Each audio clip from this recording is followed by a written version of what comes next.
Pero el inicio tiene que ver con eso, con a veces desafiar y decir, ¿y sí?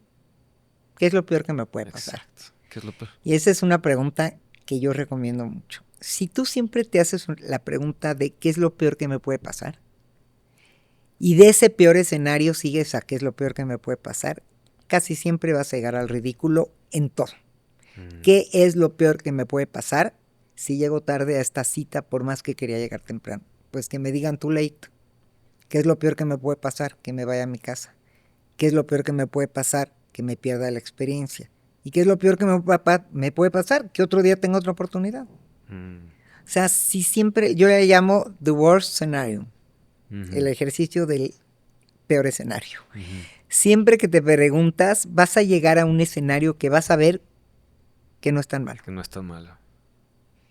Yo lo hago Porque la muchísimo. vida es lo que tú dijiste. La vida es generosa o la vida es... Maravillosa. La vida es maravillosa. Es mendiga, pero es Es maravillosa. mendiga, pero es Es hermosa. maravillosa. Sí, yo siempre hago eso para tomar decisiones y me ha servido muchísimo, pero me imagino los dos escenarios. El peor escenario, el worst case escenario, y como tú dices, una capa más otra capa. No lo había visto hacia el ridículo, pero súper interesante y me va a ayudar más. Yo siempre lo veía como, vuelvo a empezar de donde estaba. Imaginarme el mejor escenario me ha ayudado muchísimo para tomar decisiones. Sí. Hay decisiones que no he tomado porque digo, a ver, ¿cuál es el mejor escenario aquí? Suena interesante. Pero el worst case escenario, si los pongo en la balanza, si este sucede, creo que sí pierdo mucho. Y hay otras ocasiones que digo, y me da miedo. No sé qué vaya a pasar porque realmente no sabes qué va a pasar, ¿no? Pero como dices tú, hay que atreverse. Pero antes de atreverse, hay que evaluar las posibilidades.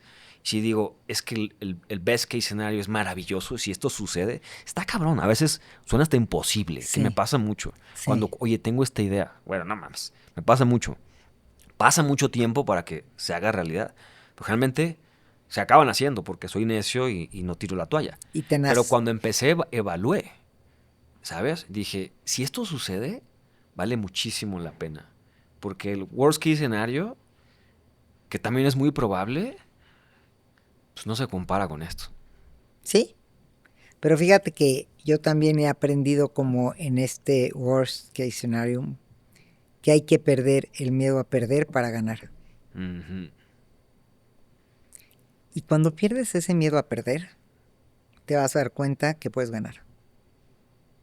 En muchas cosas. Te estoy escuchando y se me acaba de venir un déjà vu por lo que dijiste del ridículo. Había un maestro cuando empecé a estudiar actuación que nos dijo, ustedes no van a aprender a actuar hasta que se quiten el miedo al ridículo. Cuando hagan las paces con el ridículo, que hoy, o sea, lo tengo grabadísimo porque tiene que ver con el que dirán, tiene que ver con no sacar el resultado que tú querías, que se vayan a burlar de mí, lo que tú quieras. Es el ridículo. Y él lo decía, hasta que no aprendas a hacer las paces con el ridículo, no vas a aprender a actuar. Exacto. Y es lo mismo que tú estás diciendo, hasta que no aprendas a hacer las paces con el ridículo, no vas a avanzar. No vas a avanzar. Yo me acuerdo cuando dije, ok, ya, voy a comunicar, ¿qué hago? Me dijo, tengo un hijo que es director de cine, que me decía, mamá, dices cosas muy sabias. Públicalas en Facebook. O sea, imagínate que él me bajó mi Facebook y empecé a publicar frases y la gente le gustaban. Dije, ese es el sentido, lo que hablábamos antes. Checas con la vida, checas con lo que estás haciendo, que tenga sentido. Y entonces seguí, y así. Pero es perder el miedo a decir lo que piensas, lo que sientes, a publicarlo, que hay gente que le va a gustar y gente que no le va a gustar, y decir, pues, los que no le gusten que se aguanten, los que les guste que se beneficien. Pero es perder el miedo a que a lo mejor no vas a ser esa que todo el mundo va a querer. Y aún así va a valer la pena. ¿Y cómo? Para alguien que nos esté escuchando, ¿cómo puede perder el miedo? Porque el miedo es el que paraliza. El miedo es el que no te permite avanzar. El miedo es el que paraliza. Por eso cuando tienes miedo, yo recomiendo ese ejercicio. ¿Qué es lo peor que me puede pasar con esto que quiero hacer? Y te vas a tu peor miedo. Y de ese peor miedo te vas al peor miedo de ese miedo. Hasta que llegues a lo más bajo. Y casi siempre, no voy a decir siempre, no era tan malo. Yeah. Pero cuando ya te atreviste a tocarlo, ya sabes que puedes llegar ahí. Vas a tratar de no, Ujú. pero puedes llegar ahí y tampoco va a ser grave. Querida, y un tema que lo hablas mucho, que es, tengo 100% empatía y concuerdo contigo, las víctimas, que creo que va mucho con lo que estamos hablando, Ujú. que creo que pues el primer paso para poder quitarte el miedo, avanzar y conquistar esas metas que tienes, pues dejar de ser víctima de las circunstancias, que ya lo hablamos un poco al principio Sí, con resignificar. sí. Pero a mí me gustaría que tú lo dijeras de una profesional, psicóloga, porque creo que eso es la clave, o el paso número uno, o Sí, esencial, para poder empezar a crear la vida que tú quieres. sí, lo que pasa es que ser víctima es fácil. O sea, es fácil ¿por qué? Porque cuando te pasa algo fuerte en la vida, es tan fuerte, lo vives con tantas emociones fuertes, que es muy fácil que consuma tu identidad. Cuando consume tu identidad es cuando te vuelves víctima, Ujú. porque eso te define. Porque fue tan fuerte que no puede no definirte. Es más fuerte que todo lo que tú eras. Ese es el problema de las víctimas, ¿no? Cuando vives algo muy fuerte, tienes mucho miedo a que se te olvide, a que deje de pesar en tu vida, porque lo sobreviviste, si es que estás pensando eso. Ujú. Entonces se vuelve tu identidad, se vuelve yo soy esa persona, y esa es la postura de víctima. Por eso es muy importante pensar que nada ni nadie agota tu realidad. Tú siempre eres más que ese que perdió que tuvo una pérdida, ese que perdió una relación, ese que fue abusado, ese que fue secuestrado. Eres más que eso. Ujú. Y lo que tú tienes que hacer para no caer en la posición de víctima es ampliar tu identidad. ¿Quién más eres?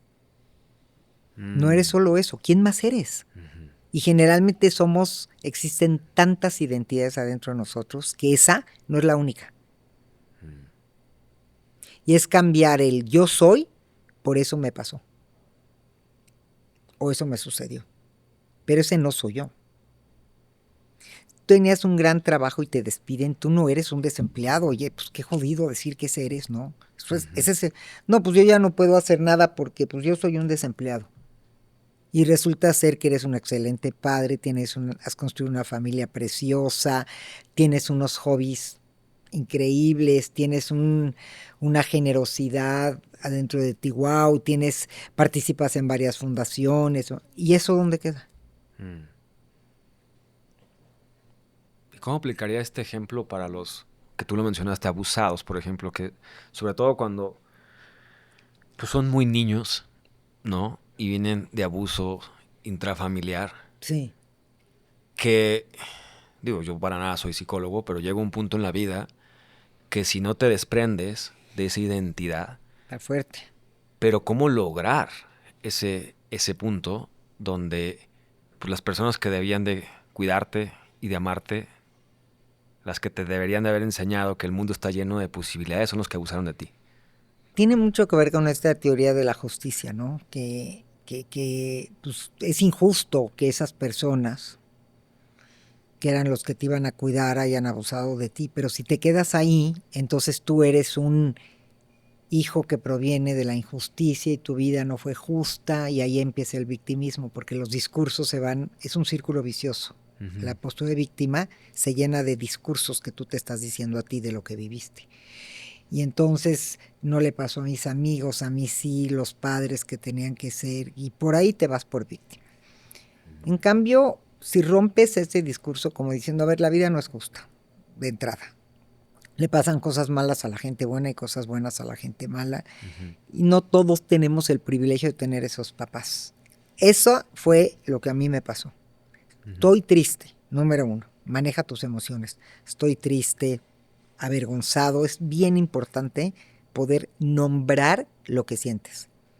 Tristeza, vergüenza, enojo, Frustración, impotencia. frustración, impotencia, o sea, sacarlos. Ujú. Digo, con alguna ayuda, o sea, Ujú. sacarlos, nombrarlos. Pero la vida no se vive con borrador, ya lo viví. Ahora, ¿qué elijo hacer con eso? Esa es la diferencia para mí entre la gente que ha hecho de momentos como estos muy difíciles grandes cosas y la gente que ha sido víctima de su historia. Que logró resignificar. Que logró resignificar y decir, a ver, sí, estoy muy frustrado, tengo mucho enojo. Las personas que más debieron de haber amarme y cuidarme me traicionaron. Es una traición, es horrible una traición. ¿Qué voy a hacer con eso?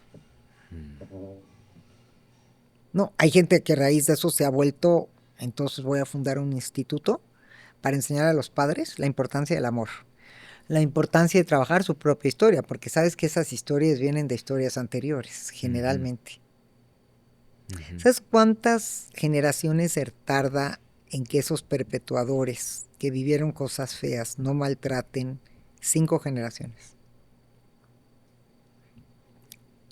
Wow. Generalmente esa gente que abusó viene de otra historia, no para justificarlos, pero hicieron lo que aprendieron y fueron leales a otras partes de eso, sus progenitores, hasta que alguien decide, ahí sí hablando de la conciencia, romper ese patrón. Y lo rompes a través de la conciencia y de atreverte a trabajar tu historia. Yo la voy a abrir, la voy a trabajar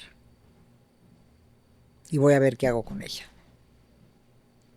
Y es que, a ver, ponte a pensar, de veras la vida no se vive con borrador, o sea, ya lo viviste, no lo estoy diciendo de aguántate, no lo digo desde ese lugar, pero ya lo viviste. ¿Qué haces con eso ahora? Es que esa sí es tu elección. ¿Y qué crees? Más que eso, esa sí es tu responsabilidad. No es tu culpa, es tu responsabilidad. Exactamente. Claro. Hay que cambiar esa palabrita tan tricky de culpa por responsabilidad. A ver, elaborar, procesar, resignificar, transformarme, ver qué hago, sí es mi responsabilidad. Aunque eso fue muy duro. Aunque eso sí dolió.